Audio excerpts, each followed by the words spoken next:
தற்போதைய அண்மை தகவலாக பார்ப்பது தூத்துக்குடி மாவட்டம் ஏரலில் 72 லட்சம் மோசடி செய்த புகாரில் தாவேக்க நிர்வாகி தற்போது கைது செய்யப்பட்டிருக்கிறார்.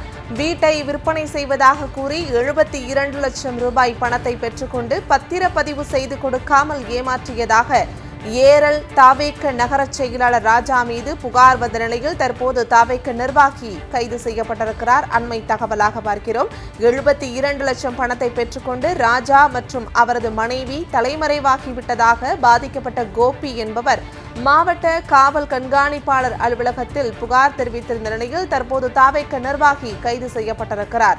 72 லட்சம் மோசடி புகாரின் பேரில் தாவேக்க நிர்வாகி ராஜாவை கைது செய்து மாவட்ட குற்றப்பிரிவு காவல்துறையினர் தற்போது விசாரணையை மேற்கொண்டு வருகின்றனர். அண்மை தகவலாக பார்க்கிறோம். தூத்துக்குடி மாவட்டம் ஏரலில் 72 லட்சம் மோசடி செய்த புகாரில் தாவேக்க நிர்வாகி தற்போது கைது செய்யப்பட்டிருக்கிறார். கைது செய்த நிலையில் தற்போது மாவட்ட குற்றப்பிரிவு காவல்துறையினர் அவரிடம் மேலும் விசாரணையை துரிதப்படுத்தி இருக்கின்றனர். அண்மை தகவலாக பார்க்கிறோம்.